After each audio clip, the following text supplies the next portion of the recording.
Jai Guru, everyone. Jai Guru. Welcome to the next episode of our Yogananda podcast. We are going through the autobiography of a yogi, line by line, and we are already in the middle of chapter 12 with the years at Master's Hermitage.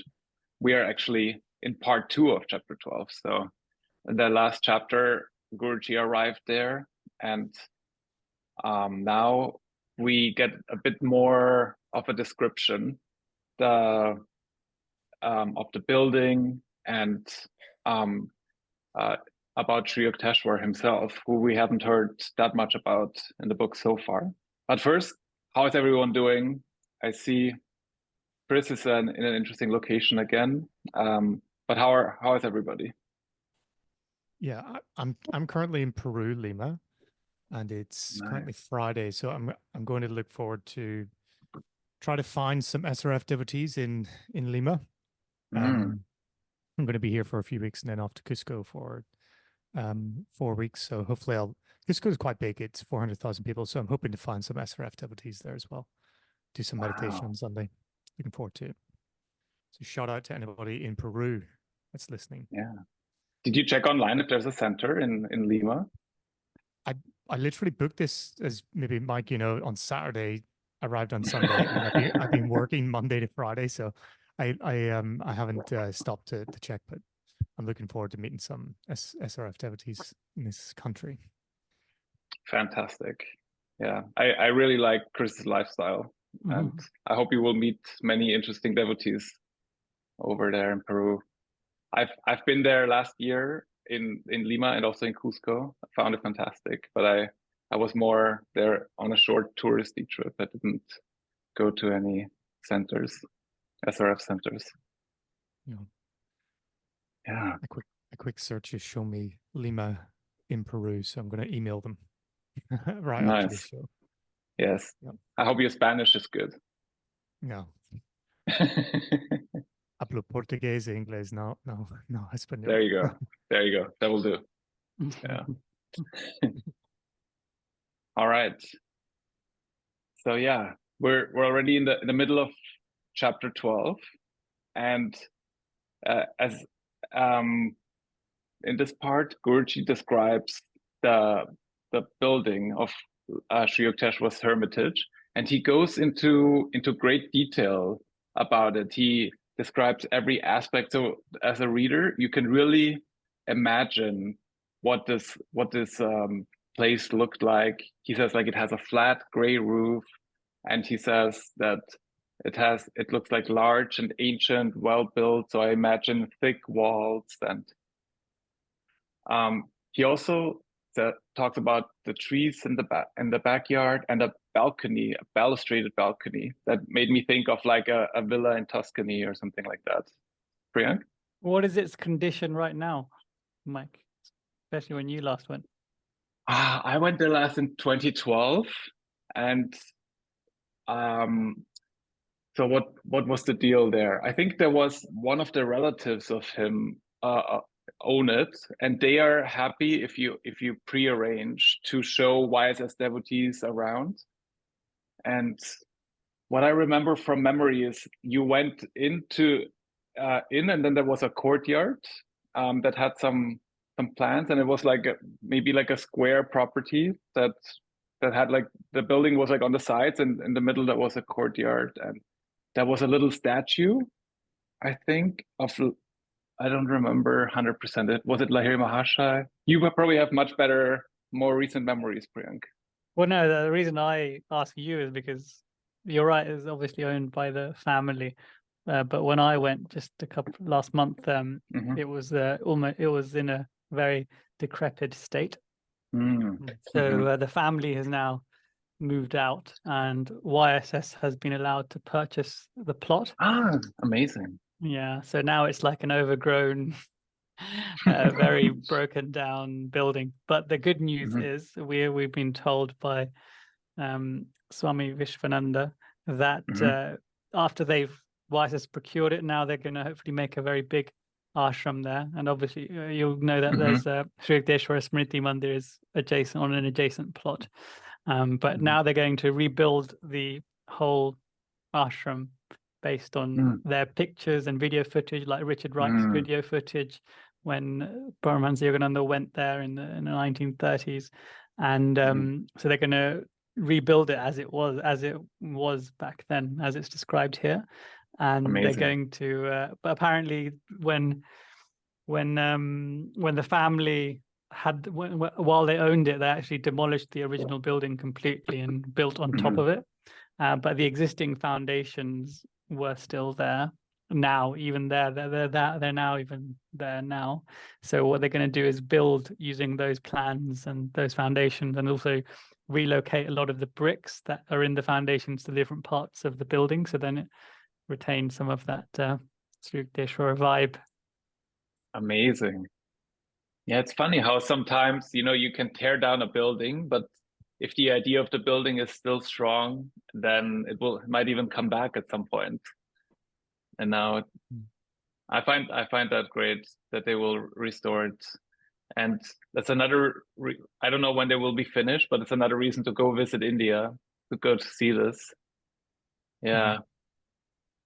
And especially a place like Serampore. I remember even in its old state, I remember Serampore was a very, very busy area, like small streets, but there's so many people and all kinds of things going on in the street. And then when you walk inside, then it becomes quiet and peaceful. So yeah, I do have to stream now that I will go there and visit it when it's done. That sounds great. I hope some of our listeners will too.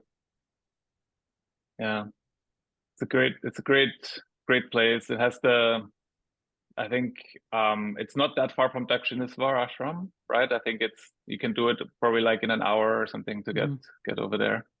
Yeah, pretty great. Yeah, so we have balustraded balconies. I think that was my cue for thinking it looked like an Italian mansion. The colonnades, and then he also said that they have like a big ground floor hall where they do events, and then the main event that they're celebrating there is Durga Puja.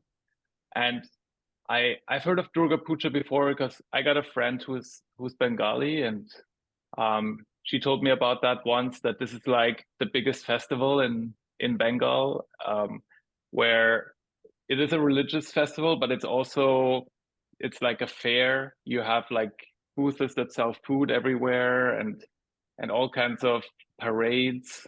So it's a festive period, and Sri Yukteswar's ashram was more than happy to join in there and participate in this. Yeah, Durga Puja. That's probably also a good time to visit Bengal when that is going on. And then he also describes the furniture that they have, and I was a bit surprised because he says he calls it even Western style chairs, benches, and tables. And when I was in India, I went to many buildings and I was missing exactly those things there. And as a Westerner, I like to sit down on a chair, sit by a table, but I was often sitting on the floor. And you get into it after a while. The first few days in India, I really felt my knees and my legs hurting from sitting on the floor all the time. But then after a while you get into it. So it's the body adjusts. Priyank? Indeed, it's hard to I find it hard to do long meditations on the floor, but we can persevere and do it. I find that I can seem to meditate a bit deeper when on the floor for some reason. Don't know why. Okay. But I like the descriptions here of his ashram. Plainly furnished, everything was simple, clean, and utilitarian. You guys will obviously probably have guessed that fits my personality well. Your lifestyle. I like it. The other funny thing in here was that he said that that the outer walls were moss covered and pigeons fluttered over the grey flat roof unceremoniously, which hints at the fact that even back then they weren't very favoured.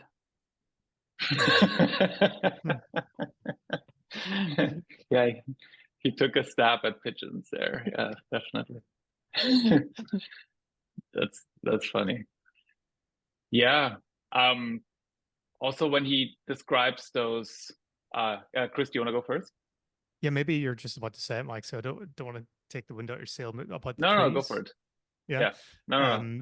The plantain trees, the mango, the jackfruit, and these are all great trees to have around, really, to eat the fruits that they have, especially jackfruit. I think in the Western world these days, it's kind of like a replacement for meat, like a meat substitute. So it's a good one for us veggies. But interestingly, something Barbara, my wife, actually said to me one day about the history of having fruit-bearing trees. It was once upon a time very, very common for people to have that in their gardens. But after some time, I think it was made popular in England not to have them because it was seen as a sign of poverty if you had to have fruit-bearing trees in your garden. Yeah, so we in where we live in Brazil have, you know, dozens and dozens of fruit-bearing trees and stuff like that. So we've gone the opposite way, but it's just an interesting sort of moment there. Yeah, I can tell you here in California, there's barely a house where they don't have some kind of fruit-bearing tree in the garden. And then you have neighbors who come over, or one thing I've seen often is they like if they have a peach tree and then you get them all at once, right? Suddenly you have way too many peaches. And then people put the peaches in a basket and put them on their front lawn, and then you can just take as many as you want. That's something I've seen often around here. So you walk through the neighborhood the right season, and then you get them fruits. Yeah. Either that or you make gallons and gallons of peach jam. Yeah. Peach jam is actually pretty great. My personal favorite, apricots. We had my sister has an apricot tree, so I'm a big fan of apricots. Apricot jam is also very good. I've made that once. It's actually pretty easy, right? You just boil them, you add a ton of sugar, and then you put them in jars. Yeah, it's the sugar that's the killer.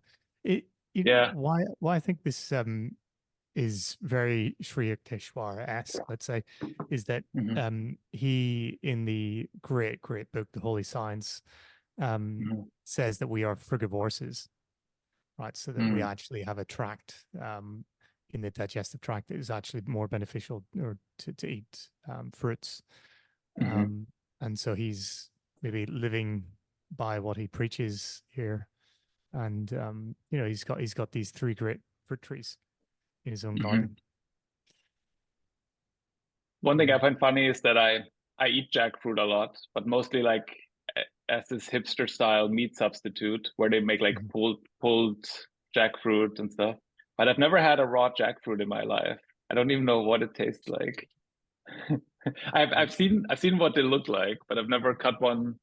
I feel like if somebody throws me a jackfruit, I'm gonna die because it looks like a weapon. But I've never had a raw jackfruit before. One thing I was going to mention earlier is when I hear the Western style chairs, benches, and the utilitarian, simple, clean way, it reminds me of the SRF retreats. They are very much furnished like that, and then they have a little bookshelf, a little bed, and you can just it motivates you to spend your life in a spiritual way. Chris? You know, the asana postures, there are many of them, and from what I understand, it can take a lifetime just to try to master one posture. And to Priyank's point earlier about sitting, you know, on the floor, you're presumably, Priyank, you can sit in lotus. I think you can, full lotus or semi. Not very well, but yes. Yeah, for a short time anyway, right? Like, but you can sit there. But that is an actual asana posture. A defined one, whereas I don't think sitting on a chair is. You know what in the book of asanas, So maybe that's They to your forgot point, about that right? one. Yeah, Yeah. exactly. Yeah. Yeah. Maybe that's why there's some sort of, positive energetic flow in the body, and sitting's more beneficial. Yogananda gets a bit of criticism amongst traditionalists for allowing people to meditate on chairs, allowing disciples, because obviously conventional wisdom means that you have to sit in one of the asanas, as Chris mentioned, i.e. the half lotus or full lotus if you can manage it. But obviously Sri Yukteswar seems to have also been in favor of chairs and benches, as long as they're not I imagine like Western style sofas where you go in and instantly you can feel your back crane inwards, and after many decades of that position, I'm sure your back won't thank you for it. Are you anti-sofa, Priyank? Disappointing. Yeah. Something like that. Guruji talks about the benefits, though, of lotus posture, and how that it actually allows for the perfect flow of energy through the body, and that in ancient times this was a way for healing, to sit in the lotus posture, because that way the body the energy flows in a way that it can heal itself. So sorry, I'm losing my voice. Brother Sivananda, Mike, you'll remember during the last last thing we had in London, he asked me to sit. I was demonstrating something and he asked me to sit, so I just sat cross-legged, and as a joke he said, "Look, Priyanka's now demonstrating perfect Padmasana or lotus posture," and everyone started laughing because it was anything but. That was pretty good. I think the feedback from that, Frank, was that everybody was in awe at your technique. So yes, you're leading the bunch. Yeah, right. I think so. Then so he goes describing the place, the Hermitage. And then he says that master invited him to stay overnight, and a vegetable curry was served, and they were sitting there with the disciples. Yes, Priyank? Yes, they were served by two disciples who were also presumably living in the Hermitage. But when I read this, I just, when you have for example, if you have an epic day, or like you've done like 10 hours of hiking or something with very little or no food, and then whatever you make at the end of the day is just like the most phenomenal meal, right? I could just imagine, like, obviously Mukunda's been through quite a journey to get here, and especially if you think about the arc of his life. So this meal, just in my mind, I can imagine him would have really enjoyed it. I just reading it, I can sense it was a fantastic vegetable curry. And I was thinking, do you think he would have enjoyed it more than the feast that he had at Gaurima's house in the last episode? I think this one obviously has more significance, so probably enjoyed it more, even if it wasn't as varied and complex as the other one was. Yeah, I mean, company makes a big difference as well. That must have been something that Guruji very much enjoyed. His first evening, his first night at his new guru. So that is very, very special in a different way, for sure. And Guruji, he describes also how they're sitting together. He says they're like squatting on a straw mat, which to me as a Westerner sounds very uncomfortable, but I'm sure they weren't. They were doing fine. He says the friendly stars were very close, which I find a remarkable sentence. If maybe it's a figure of speech where this just means that the vibes were great, or maybe it has a deeper meaning, which is totally possible. That this was like a big moment, and everything aligned for him on this evening. Yes, Priyank? Yeah, the straw mat is a common one amongst in India. we call it an asan. Mm-hmm. And so people, if you're going to sit on the floor, you don't sit on the bare floor. You sit on an asan, and here it's a straw mat. And we know Sri Yukteswar's got his tiger skin. I've got a painting in my living room where there's this yogi who's doing his asanas on an asan, which is deer skin. So it varies depending on what you're doing and who you're doing it for, and where you are, all those kind of things. But I've got a few asanas nice. that I have and that we meditate on. But this star thing is quite dreamy, isn't it? The friendly stars were very close. Yeah. Yeah. Must have been quite the moment, I think. That's what this means. Quickly on the straw mats and the squatting, like when 5 years ago, I had some issues with my sciatic nerve in my left leg. And then I got all kinds of tips from a million people, of course. Everyone is a hobby physiotherapist, including Priyank. And one of the tips I got is that squatting is really good. And so that's what I did. I started in the beginning, I could do 5 minutes and then my legs would die. And I got all the way up to 35 minutes. And for a while I did that every morning, 35 minutes of squatting. And then literally there was no blood left in my legs. It was just, I couldn't feel them anymore. How people can be squatting like in a casual way and just stay like that for hours. That is probably, if you do it from young on, the body kind of gets used to it, but I find that very hard to. You always take it to the extreme, don't you, Mike? I'm sure that person said, just do 5 minutes here and there. I go, no, 35 minutes. You have to keep going up. If you don't go up, somebody told me that recently, that human life is like a bicycle. If you stop, you fall over. So you have to keep going forward. Yeah. Nice.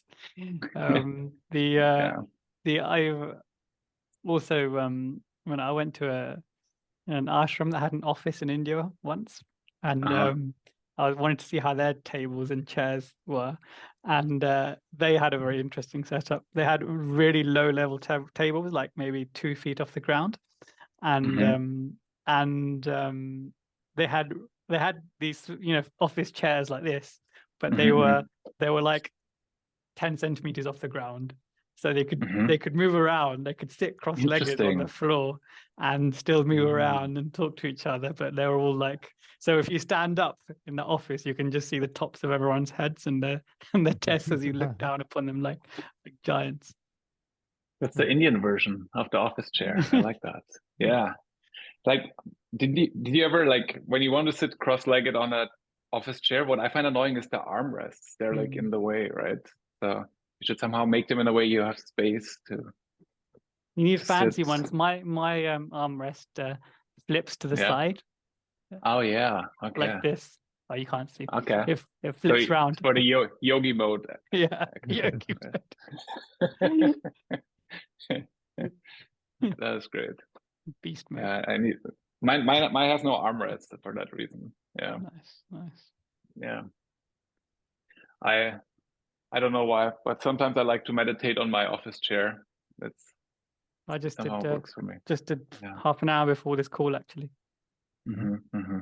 Yeah. Wherever you are, there's no wrong place to meditate. I mean, there are wrong places, but yeah. Like what? Like what? What are you talking about? While you're driving. Oh, okay. Not when you have a Tesla to drive for. Right. Yeah. Just pray. You can pray that the Tesla one day gonna get you home safe. Yeah. Yeah. So Sri Yukteswar, he says, Guruji asks him to tell him something about his life, and then he gives him a little resume. He says his family name before, so Swami Sri Yukteswar is his Swami name, but his his family name was Priya Nath Karar. Priya sounds a bit like Priyank, and yeah, maybe the same root. I looked it up. It says it means beloved. Does that check out, Priyank? Yeah. Yep, Okay. yep. That's and the only reason I know that is because someone got me with the name tag with the meaning with it once, and then I thought, oh yeah, that's okay. true. But no, the Priya, the root Sanskrit Priya means to have affection for or to hold beloved. And I used to hate my name when I was young, especially I lived in a very English neighborhood, and in an English I was pretty much the only non-English person in the school, so everyone had simple names that everyone could pronounce and spell easily, whereas mine was the opposite. So I wished for a much simpler name, so I never liked my name until I read the autobiography, and I realized Swami Sri Yukteswar has the same pre-sannyasi, pre-initiation name, and I was like, oh no, maybe it's not so bad. Good name, yeah, good name. Yeah, no, I must agree. I think Priyank is a very nice name, Priya, and his middle name is Nath, which I looked up and it says God protector. It reminded me a bit of maybe that's a false friend, but it reminded me a bit like of a lot of those holy places, they end in Nath, and maybe that's the same root or maybe not. I wasn't able to verify that. I imagine so. And Karar is I found a few meanings for that. There was like one translation that said it means the bank of a river, and then there's supposedly also a flower that goes by that name. So, or maybe that flower grows on banks of rivers. I don't know. His ashram in Puri is still called Sri Yukteswar's ashram in Puri. Is called the Karar ashram. The Karar ashram. Oh, okay. For that reason. Interesting. Yeah, I've never been there. That's still a place I would like to visit. Because that is also a place where we will see in this chapter that they will travel to, and Guruji will have spent time there. And then he tells the story of him growing up. His father was a successful businessman, and he had like some schooling, but he wasn't very interested. Very much like we will see Mukunda or have seen Mukunda is the same. And then he was a householder, and he was married and had one daughter. I've got a few stories from Swami Satyananda's book. On his biography of Sri Yukteswar. And just as another reminder, Swami Satyananda is Guruji's childhood friend who was also in charge of the Ranchi ashram whilst he was in the USA and the school. So he did a lot of research about all of our gurus, Swami Sri Yukteswar, our Guru Paramahansa Yogananda, and Lahiri Mahashaya, and Shastri Mahashaya actually as well. And within the biography of Swami Sri Yukteswar, it said that initially he studied science in college, but he got bored of it, and then went on to study medicine. And then after the first couple of years, he felt he'd learned everything he needed to, so he dropped out and left formal education, and then went on to study on his own things like homeopathy and sports and music and astrology later on. So that was his academic background. But I found some cool stories about how he was in school. So I'll just and I think I'll tell you why it's important, because there's some relevance to it. So Lauren, if you'd like to start us off with the reading. At that time, Priyanath went there and listened to the deliberations with full attention. Different people asked the scholar various questions on numerous subjects, to all of which he answered by giving scriptural examples. Without giving much explanation to make it understandable, with every precept he would say, "It's in the Shastras, therefore this precept should be followed." He carried on this way for quite a while. The smart youth, Priyanath, was able to easily get the pundit's attention. Along with everyone else's questions, he put in a couple of his own. But instead of elucidating, the scholar would give his scriptural quotations over and over again, which finally annoyed Priyanath to the point when he turned to some friends and said in such a way that the pundit could hear, Mahashai, Yep. the other day about subject, I discovered a special quote from the Shastras. It was an amazing proof. The shloka was Labet Pati Gurna Prasrabane. Saying this, he quickly left the place and laughed historically with his friends and then said, He doesn't make any effort to help us understand anything. Even when asked, he won't answer with any logic. Just a bunch of incomprehensible mumbo jumbo from the Shastras and then yelling at us, trying to make us feel stupid. I couldn't tolerate it anymore.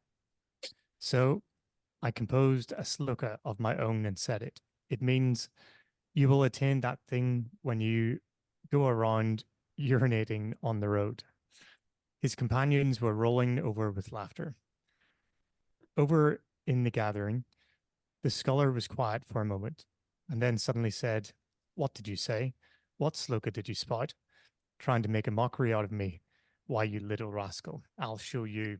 By that time, Priyanth was out of reach. Later, when some people in the Goswami house would scold him about that, he would say, "Just a bunch of stupid scriptural exhortations." I was annoyed. Whatever it may be, shouldn't he try to explain it at least? The Sanskrit sloka that I comprised is also a scriptural precept. What's the point in explaining it? So he invented a mock shloka. I essentially about wasting time and time wasters, you know, comparing them to those that go around urinating. But he was, so he devised a Sanskrit shloka, and we'll know, Chris will know especially from one of his favorite books, The Holy Science.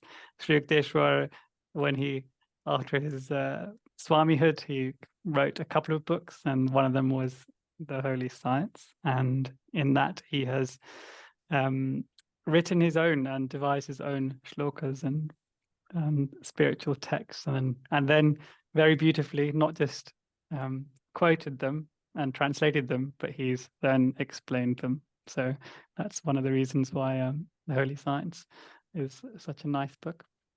I also found out that that his daughter, he as we say, he got, as Mike mentioned, he got married, but he was a widower just pretty much straight after his marriage, just a few years, and then his wife passed away, and then his daughter got married. Don't know much about his daughter, to be honest. So if anyone's got any information about the lineage of Sri Yukteswar, that'd be good, because his daughter did actually have a child. So he was, and she was a girl. So Sri Yukteswar had a granddaughter, but also, you know, his daughter then passed away soon after childbirth. So I don't know what happened about his bloodline, but that would be quite interesting. I wonder if there's still someone of his direct bloodline is still alive today. Interesting. I don't know. I don't actually know how meaningful that is Probably not. in life. Might not be that meaningful, right? But Just maybe interesting. it is. Yeah, it's just interesting. Yeah, exactly. She's probably she was probably like the granddaughter was probably the heir to the throne in terms of the Right. inheritance of that the property in Right. in Serempore, and maybe she's the one that sold it. Who knows? Or that had that other building built there. Oh, maybe. Yeah. Okay. Yeah, and then of course he says he was blessed to have Lahiri Mahashaya as his guru and have his guidance. So that was something. So he was a family man, a bit like but also a bit like most people who follow Yogananda, who follow SRF, right? Are like family. They have families, but they follow the guidance of their guru. And so he was the same. And then after his wife passed away, like Priyank said, then he had more time to devote himself, and he also even joined the Swami order. I didn't even know that was possible. I thought once you choose the life of a householder, you cannot be a Swami anymore, but you can. Apparently, maybe it just requires you not to have any obligations anymore towards the family. He wasn't actually a Brahmin. And Swami initiation is usually reserved for people from Brahmin families, obviously ignoring the true meaning of the caste system, i.e. their qualities, as opposed to inherited names and family backgrounds. But that kind of answers the question, Mike. So if being a Brahmin is a quality, then Swami Sri Yukteswar would obviously have been the highest Brahmin, right? Even though he wasn't born one. So, and he actually did get quite a lot of criticism and not much respect, actually, in certain circles, because he wasn't a Brahmin and became a Swami. But he apparently, I found in Swami Satyananda's book, he decided to take initiation, and he went to Bodh Gaya. Bodh Gaya is a town maybe a couple of 100 miles west of Serampore, near the middle of India. And Buddhists will know it because that's where the Bodhi tree is, where Buddha attained his enlightenment. And he met one of the chief swamis of that area, and it said that he would initiate him, but there's a special prescript for the fellowship in which he had founded. He said that no one would be addressed as Babu or Mr. Instead, whether the name was in Bengali, English, or any other language, the prename Sri Yukta would be used. And hearing this, the Swamiji happily said, "This is a novel thing today, because when a gentleman's name is written, especially in English, it doesn't even arise in one's mind to use the Indian Sri or Sri Yukta. For this reason, I am now declaring this sacred statement as a sadhu. Let it be that your name in the shelter of a sannyasi is Sri Yukteswar Giri." So, it'll be, I think it's also in the footnote as well, you can't say Yukteswar. His name is Sri Yukteswar. So if you wanted to put the honorific title of Sri in front of him, his name would have to be Sri Yukteswar. So that's something that we should bear in mind. Yeah, it sounds strange. I've never heard somebody just say Yukteswar. It's always Sri Yukteswar, and it's a nice name. There's a footnote where they say that Yukteswar means united to Ishvara, and that's the name of God, Ishvara. We probably remember in the beginning of the book, we had Guruji Mukunda meditate. He wanted to see what is behind the darkness of closed eyes, and then there was a light, and it said it was Ishvara. So we are familiar with this word already. Yeah, and then Guruji says an interesting sentence here. He says, "Master smiled," and then he says, like all biographical sketches, his word had given the outward facts without revealing the inner man. So he has not really this. He says, "Yeah, this is your resume," but that doesn't really tell me who Sri Yukteswar really is in his life. Doesn't tell the story of the great Swami, of the great guru that he found. And then he says, "I don't know if that's a common thing that you would do often. I don't think I would have ever asked that question." But he says, "Tell me stories about your childhood," because he thinks maybe he thinks they would be more revealing than his resume is.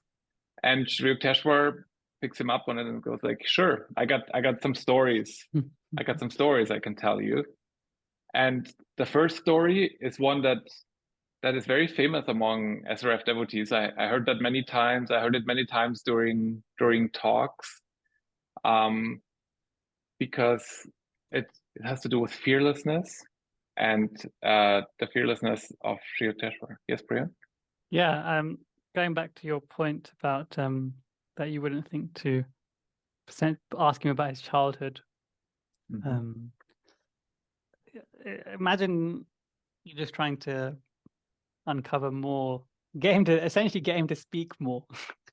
So you gotta just get information out of him and get teachings out of him. So I imagine in that context he may have just be in awe. He was in awe of his guru there, meeting him. This is only his second meeting, of course, but I love that Sri Yukteswar didn't just, I was born here and then he didn't go on a half an hour arc, storytelling arc, because it's so easy to do that, isn't it?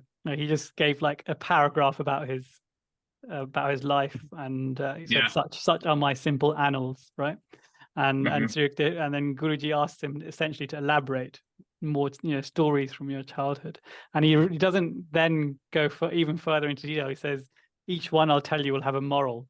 So he's not even just saying it for the sake of it. He's saying it because everything that he utters is essentially a teaching and meant for his realization. Yeah, and some people would have answered the question about his life very differently. I remember my grandma, whenever I asked her, tell me about your life, she was like, I was she told me about doing her PhD, and she became a lawyer, and she was like one of the first female lawyers in Austria, and that was amazing. Yeah, I mean, that is an accomplishment, but it's a very, very, it's a show of pride in the worldly accomplishment. Yeah. Was that your dad's mum that you're talking about? Yes. Yes. Thought so. I was in a meeting yesterday, a departmental meeting. Everyone had 2 minutes to just speak a little bit about themselves. And how many people do you think stuck to the 2 minute application? And this is a particular thing that I get frustrated about. So when I started, I put my phone on a timer and I showed everyone. Right? And then I finished at 1 minute 45 seconds, and I said, "See, everyone that follows, please, can you respect the time application?" What I didn't say was, no one really cares about hearing 5 minutes about life. Did anyone adopt your method, Priyank, or did they? Let me think. Yes, a couple did, but the rest just carried on with their usual ways. So no matter how clear and obvious and this is a real exercise in like managing your ego, I think, when somebody tells you, tell me about your life, and they're like, okay, finally somebody asked me.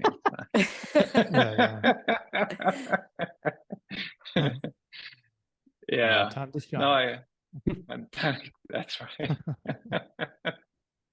That's right. Yeah. And did you know this about me? Yeah. Yeah. Actually, I know we're talking anecdotal now, but I actually heard just the other day that it was talking about children and how they need attention, and the idea was that there is no ability to differentiate attention from love when you're a child, and that to me, I thought, okay, that is interesting, because if you give a child enough attention, the child feels attended to and loved, but then maybe this might be no different what we're talking about. That Sri Yukteswar is much more mature, that he knows he doesn't need this. He doesn't need to garner attention by talking about his life, because he's got love from a different source. But yeah. And it's, I think what Priyank said earlier is also true, that Guruji just wanted to get him to talk because he was in awe, and he just wanted to get wisdom and knowledge out of him, and that was probably a way to do it. Yeah, and let's get into the ghost story, right? Like his mom told him about a ghost in a dark chamber, and I remember my dad telling me that story, and when I was a kid, and I was not on the same page with Sri Yukteswar. Yeah, but he was like, there's a ghost, where is it? And then he opened all the closets and started looking for the ghost, and was very disappointed not to see the ghost, which is, I think, the purpose of a ghost story usually is to frighten the child a bit. And I don't even know why parents do that. It makes actually no sense. But yeah, completely backfired. I actually recall something similar in my childhood. My older siblings or cousins or someone was trying to scare me with this in this similar way, and with my curiosity inclined mind, I couldn't not see it. So Sri Yukteswar, as a child, or Priyanath, he was doing it because he wanted to see the ghost essentially, and he said he expressed his disappointment at having missed the ghost.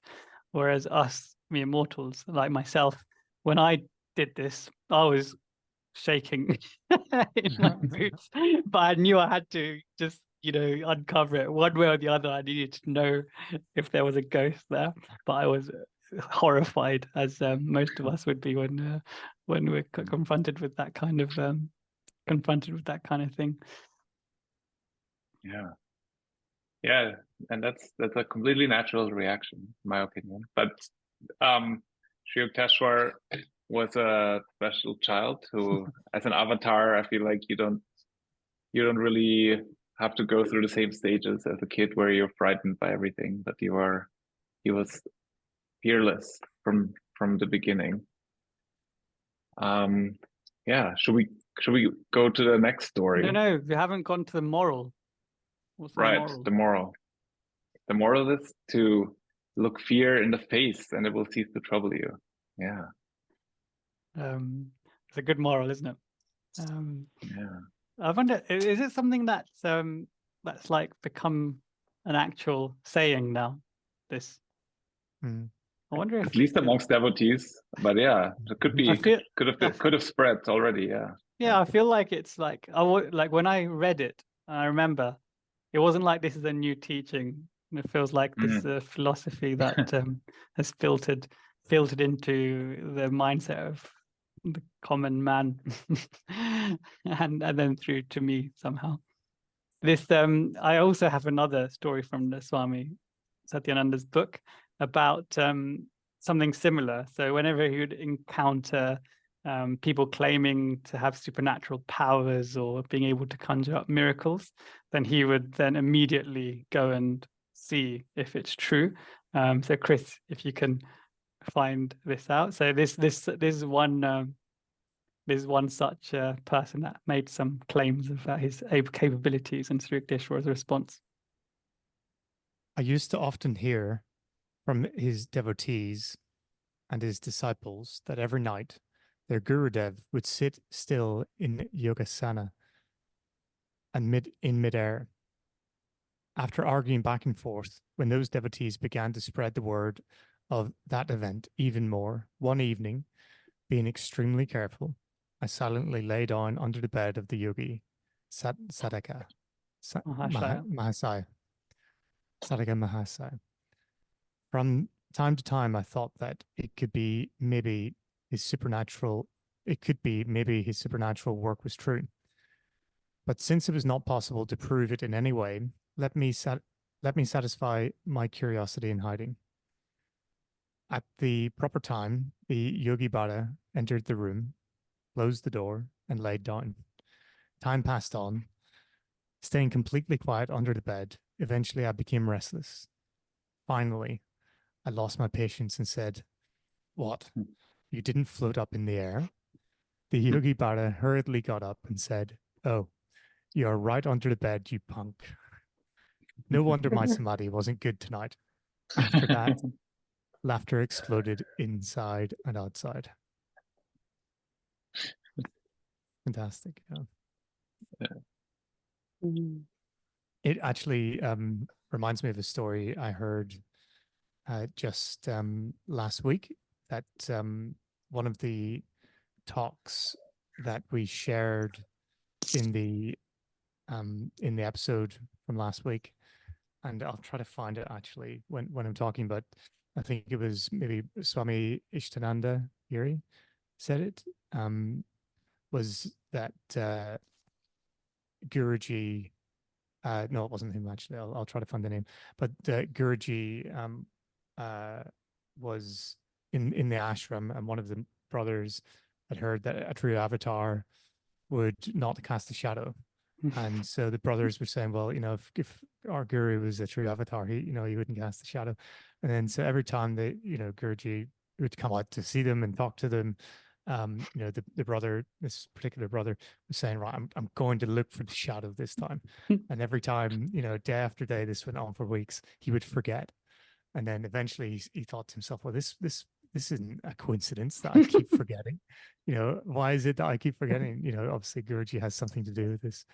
And so time goes on, and Guruji essentially knows exactly what's going on, and he interacts with the brother and kind of with a twinkle in his eye makes a comment to say that a true avatar can choose to display certain abilities and not display them, and looked his brother directly in the eye with a bit of a laughter twinkling in his eye, and at that point he knew exactly like he had been played for the past several weeks.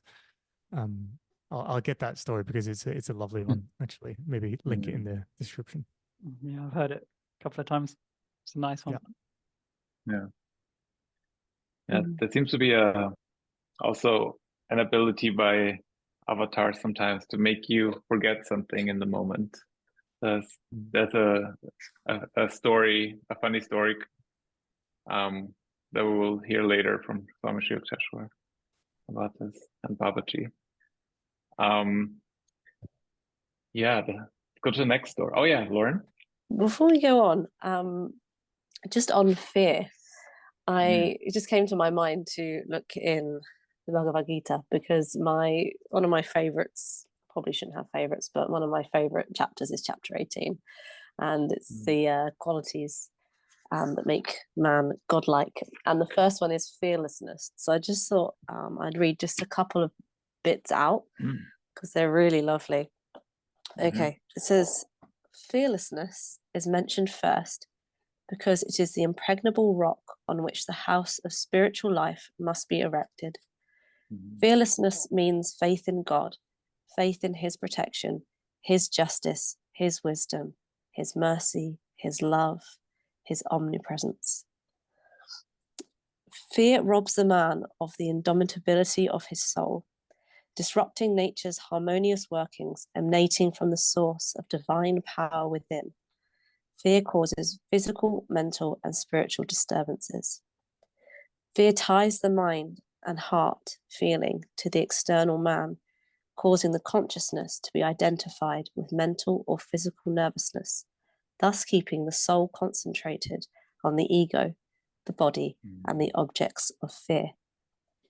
The devotee should discard all misgivings, realizing them to be stumbling blocks that hinder his concentration on the imperturbable peace of the soul.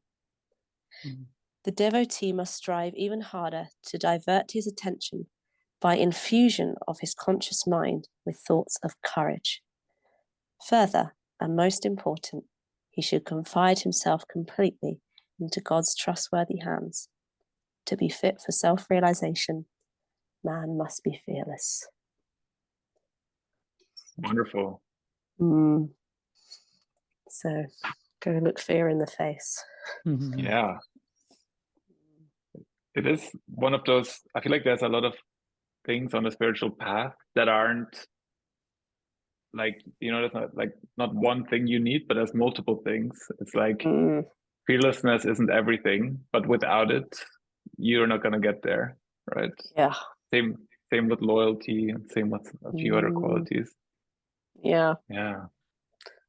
And I guess fear comes essentially from our humanness, from us being identified with the body. As a soul, there isn't anything to fear, the way Guruji explains it. So makes sense. Yeah, very nice. Thank you for reading this. Sorry. The second story is one that I found, I don't know, wouldn't have been my cup of tea, but he as a kid, Sri Yukteswar got obsessed with a neighbor's dog who he describes an ugly dog. So, and then you can imagine him, avatar with strong willpower. He said he kept my household in turmoil for weeks because he wanted this dog so badly. and it didn't really manifest in the end. But he says the moral of the story isn't. It is basically that attachment is blinding. So once you develop an attachment, you might, the way I understand it at least, is you want something more, even though it's not really something you want or need, or that it should be desirable at all. But the way he describes it here, it adds an imaginary halo of attractiveness on the thing. So beware of your attachment, beware of getting attached, especially to things, because then you might not be a good judge of their of how important they are for you in your life anymore. I can relate as well, because you know, when if you really want something really badly, that thing starts looking really more and more attractive, doesn't it? It could even be a person, right? Especially when you're young. And then after you get that thing, then you realize that it was exactly as he's described. The imaginary halo of attractiveness is an imaginary one, because you create it and you build it up so much in your own mind that you'd lose perspective, and then your mind's just tricking you into thinking this is the be all and end all. When you get it, you realize, oh gosh, I can't believe I was this crazy about this, and now I can finally put that to bed. And then you'd think that oh, you've learned your lesson, like next time next time you'll know. You're beyond this now. You'll know better. And then you go through the same thing again. Such is the delusory and the pull of Maya, isn't it? I think one thing that also adds an attractiveness is when you can't have the thing. So I remember as a kid, when I went to a toy store or something like that, with all kinds of things I wanted, and I remember for Christmas, sometimes when I got something that I wanted for so long, there was like this moment. It was just a moment, unfortunately, but there was this moment where I felt like, finally I have that thing now. And then it's like Priyank said, it's imaginary. It goes away.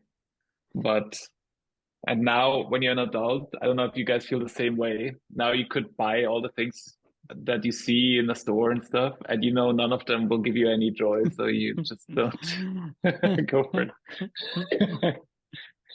I remember I could extend this story actually with Sri Yukteswar. I can imagine, like, especially me when I was a child, especially the toy thing, Mike, that's a good example. I would like tell my mum to try and convince her to buy it for me. I'd be like, this is the only thing I'll ever ask for. I'll never ask for anything ever again. That's how delusional you become, and then you realize, oh my gosh, I can't believe I said that about this, if you do actually end up getting it. I used to do this a lot with pets as a child. This was my thing. You know, it was either rabbits or hamsters or a cat. And I literally, like Sri Yukteswar, I would plague my family. I'd write them letters, you know, make a child happy today, buy me a cat. And, you know, it would go on for weeks until I either got it or I didn't. It's true. Once you get it, it's like, well, then you're dawned with the realization that you have to look after said thing, right? So, but yeah, it's a funny one. Our minds can get so attached to, right? Yeah, absolutely.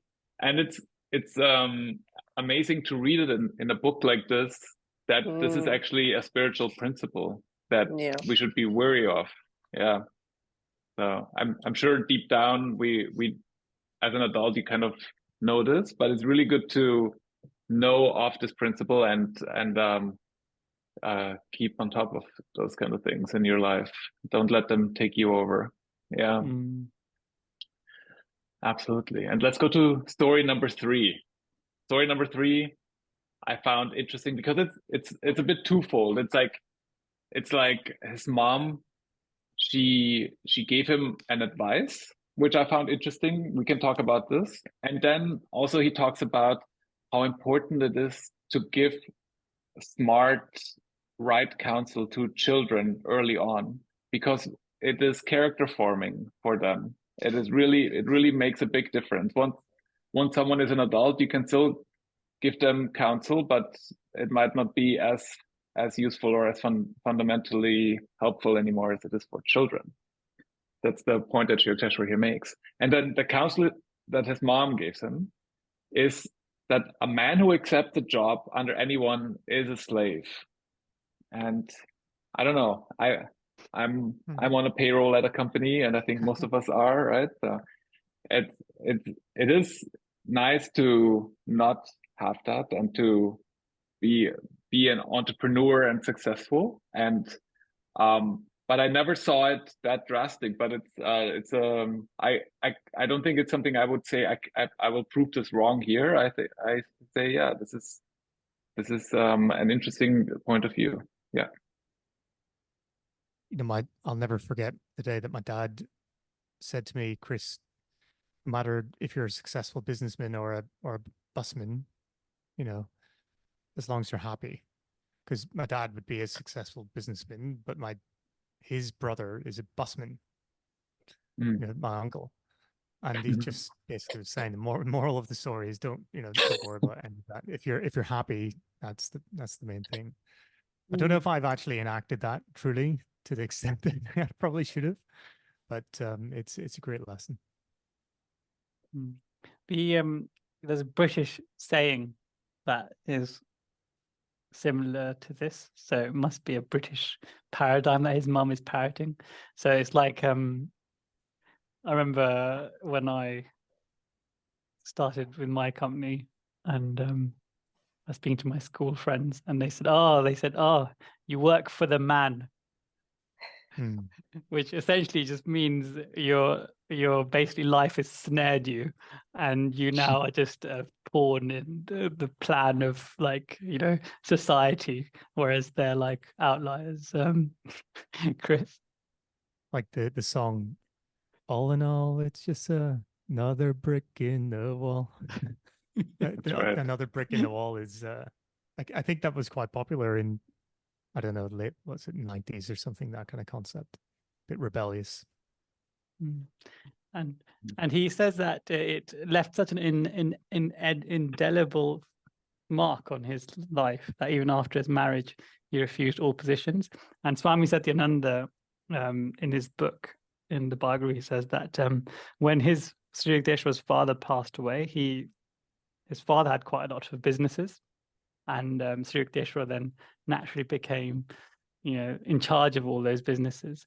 But for whatever reason, he wasn't that into it. So those businesses didn't do well, and he had to. Those companies ended up folding, and then it says, like, he met his family expenses by, you know, investing in land and doing that kind of stuff. So, like, this plasticity of the mind, of the youthful mind, is something that we should all be careful of, even Sri Yukteswar. Yeah.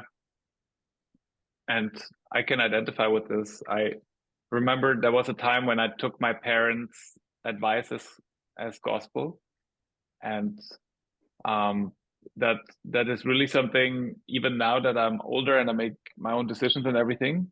But deep down in the foundation of my thinking, I know some of those pillars, they are from those days, and they are hard to dislodge now. They are just there. So it really is impactful.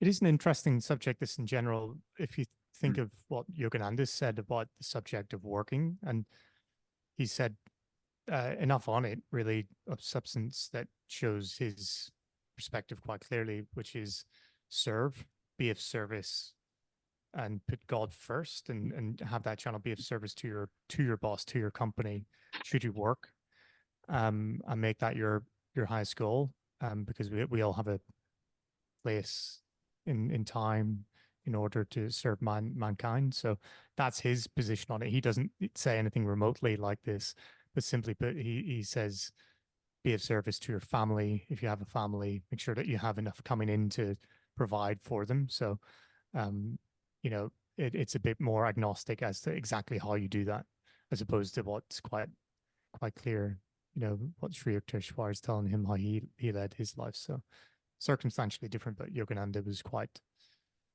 held a quite different position. You know that saying, do what you love and you'll never have to work another day in your life. Do you guys ascribe to that philosophy? Not really. Yes. No, I don't at all. Do you not? Lauren, be the vote winner here. Well, to be very dry about it, even if we're doing what we love, we're still working, right? But we can either work with joy and gratitude or work with a heavy heart, right? So it's still work, but it's 3-1, Chris. What's your defense? I'll defend my position by saying this. I think in the essence of the statement is to say that you should follow your true passions in life and try to bring the most joy, you know, in what you do. And people maybe have different motivations for taking work. And I think that's partly what it is as well. Like, don't chase money, because when I grew up, everybody wanted to be a lawyer, doctor, you know, whatever, because of how much money could I earn. They looked at the kind of average earnings, and that's a pretty bad way of doing it. So you might end up in a bit of despair eventually, because you're not following God's plan for you as an individual. Unique, as Sri Yukteswar says, we're all unique. That's beautiful. So if you sort of try to mold yourself to somebody else's will, and you know, that's not truly what is in your nature, which is our true nature is love. So it's more along those lines. I think all points are maybe valid. Well defended. Well defended. Yeah. Didn't think you could come out of that hole, but you sound Yeah, you were pinned against the wall and you fought your way out. Nice from Chris. Gurji's blessing, of course. I think one reason why I don't like the saying is because it kind of gives a bad connotation to work. And I don't think that it should have that.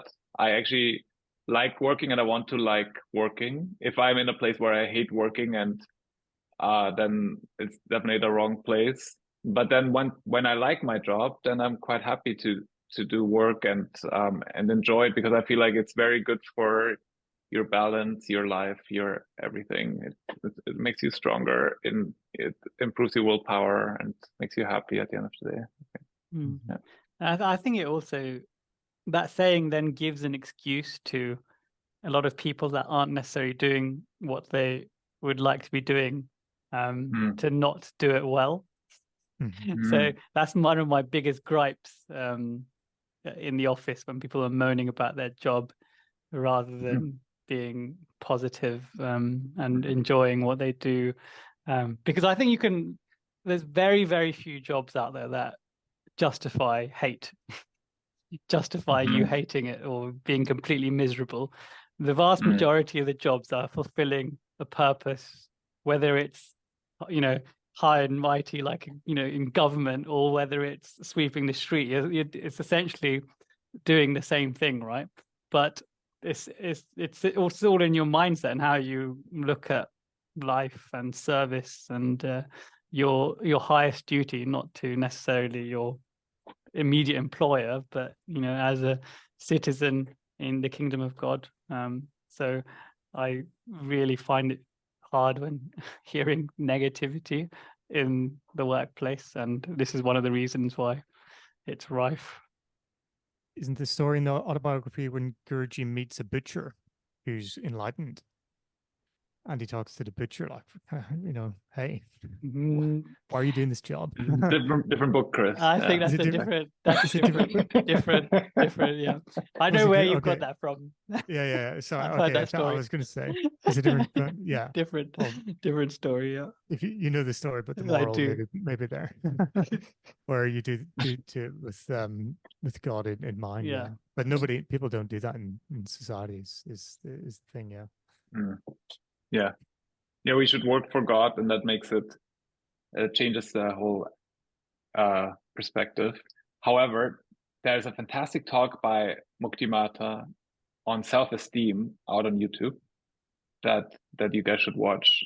It's really talks about the importance of finding your calling. It's about, there's your soul or your mind came incarnated to do something specific. It's not anything. You have to find the right thing that resonates with you. And if you don't do that, you will feel sad. And she says that. And so it is true that any job can be done with pleasure and with the right attitude, but it's also important that we look into ourselves and journal and find what the right thing is for us. Yeah, I have to say I have experience with that, what you're talking about, Mike.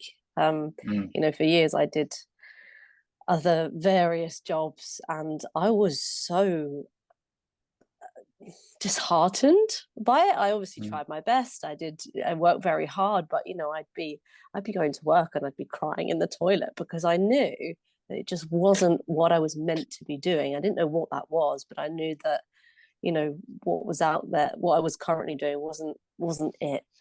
So I think it's true. There's doing our work, whatever we've been placed in, and doing it to the best of our ability, and doing it well. But like you said, there's also going within, isn't there, and realizing, okay, well, this isn't working, and what can I do, and having faith that will come if we just persevere and have faith. Yeah, I fundamentally believe that, and I think, like many things in life, the good things, they come to you if you just keep at it. Yeah. If you, and there is a small reading I got from the Divine Romance, and that's about back to the neuroplasticity of children and the importance of giving children right habits early on. I think we just need the first paragraph. I think that would be enough. Priyank, would you be able to read that? Cool. Train children to develop a preference for right habits. In this modern age, everyone needs to be trained because they have so much temptation placed before them. All parents should train their children to develop a taste for better habits. Consider more seriously the responsibility of guiding your children. Many bad habits are imposed on them in the environment of schools. Influenced by other children, they feel they have no choice. If someone doesn't join the crowd and smoke or drink, he is considered a sissy. Youngsters thus can succumb to all kinds of wrong behavior. I know so many boys and girls who have taken to drink and smoking, and even worse. When those young children that I have taken into the ashram for training, I consider my own, and my heart goes with them. My heart goes out with them when they go into the environment of the public schools. I tell them, don't be a doormat, dare to be different, and to say no when others try to persuade you into wrong ways. I should use that in schools. I'll tell my children that, don't be a doormat. Don't be a doormat. Great. Yeah, because I think of that sometimes. When one of my sister's roommates has a young one, and I love playing with them, and but sometimes I forget that I'm so much older, and whatever I tell him stays with him for a long time, right? Because you're an adult, and they play around, but they also take you very seriously. That it really makes a difference what you say and how you say it, and it's really a chance to, there's like this unfinished masterpiece still, right? And you can do a little bit of the chiseling there, right? So it's always a good opportunity. Yeah, and then as so often, Sri Yukteswar fell into tranquil silence, and then around midnight he led him to, I would say, his sleeping quarters, and yeah, that was day one at the Hermitage. That was it. Yeah, very, very nice how Guruji describes in detail what they were doing. Yes, Chris? Whenever I was reading this, I thought, it's true to Guruji's nature, isn't it? He's right in there with the questions. He's not just simply, sitting back, having a day of silence or something, observing, and he really wants to get to know his Guruji as quickly as possible. Day one, he's asking about his childhood, about his life, and sort of pressing him, which I find very endearing. He's just endlessly curious and wants to know as much as possible as quickly as possible. But first day, and quite a momentous turning point really in his life, Guruji. Yeah, like you said, the positive stars, they felt near on that day, so must have been a really momentous day for Guruji. And we said that many times, it was a bit of a turning point in this autobiography, because he finally found his guru at this Hermitage.